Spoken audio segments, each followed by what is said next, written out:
The bully harasses your girlfriend. We need you to pick a character. Let's say you pick the 10 of hearts to be you. Now, as you're approaching the bully, he unfortunately knocks you over. And then he pushes you into the crowd and uses his club to knock you down. But if you press the like button in 3, 2, 1, your best friend just came and beat the bully up.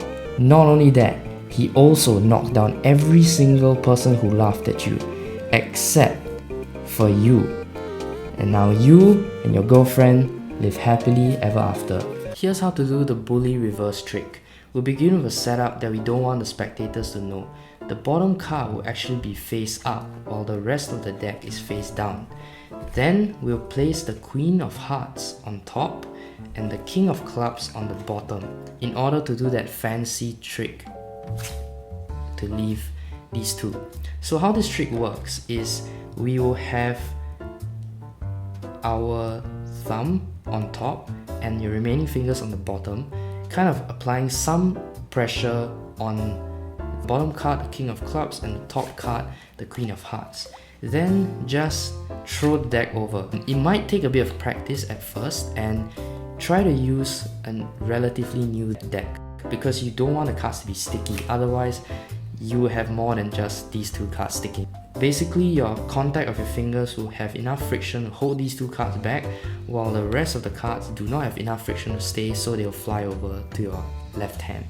Then you flip over these two cards, and in my case, I did the trick by telling the story of the King of Clubs being the bully, Queen of Hearts being your girlfriend.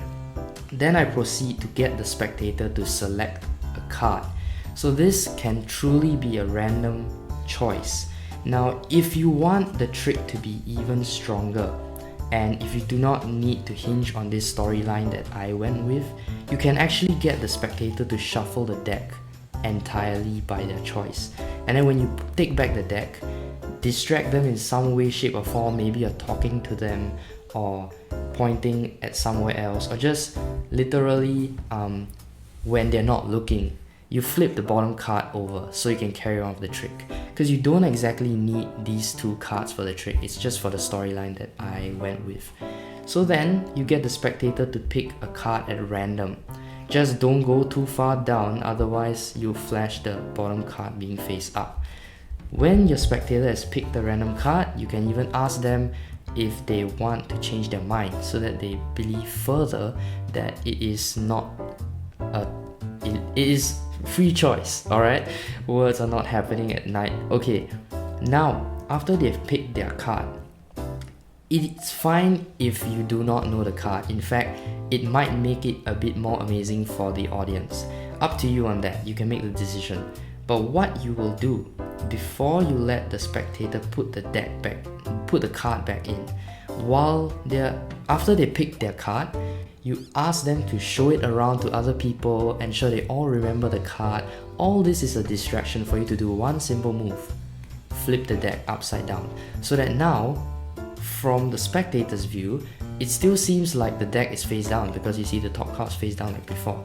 But actually, every other card is face up except for the top card, which is face down. So then now, you can either take the card back from the spectator or get them to push the card back in, face down, and try to get them to do it gently, because if they push too hard, it might start to show the other cards and you'll ruin the trick. Get them to do it gently, slot the card anywhere they like in the deck, and before you push it in, once again, let them change their mind if they want to. Then you let them push it all the way in, tell them you're not doing anything funny, and now to them, it seems like they put their card, which you might or might not know, which they chose out of free will, back into the deck which is supposedly face down. But actually, every card is face up except for the top one and their card. But now, to carry on the trick, you need to come up with some excuse or some distraction for you to flip the deck again, so that all the cards are face down except for their card and the bottom card, which you do not want them to see. So one way could be you distract them in your storytelling. or when you're not looking, you flip the deck again, or you can simply do this move, which I did in the video, and you might not have caught it when I was asking you to like the video, where I basically turn my arm around and then I just grab it from here.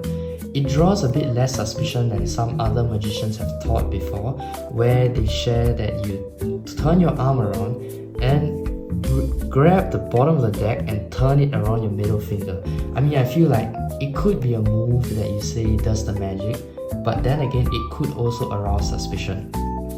Anyways, choose whatever way you want, but you need to flip the deck a second time. Now you can get them to snap their fingers, say whatever magic words they want, do whatever you want in carrying the performance forward, but now you can spread the deck and show that every card is face down, except for what was your card again? Or tell me your card for the first time since I don't know what your card is. The Nine of Hearts. It's the only card that's face up. Don't spread down too far, and do not, because you do not want the spectators to see this card. Let them take the card out, have all their jaws drop, show their friends, start flipping, and while they're doing that, try your best to get an opportunity to flip this bottom card back to be face down together with the rest of the deck. So that now, if the spectators want to be like, hey, let me see the deck, I want to see if you cheated, I want to see how you did it, they won't have any evidence or clue as to how you did it. Enjoy, my friends. This is Rahul, and that was really mischievous.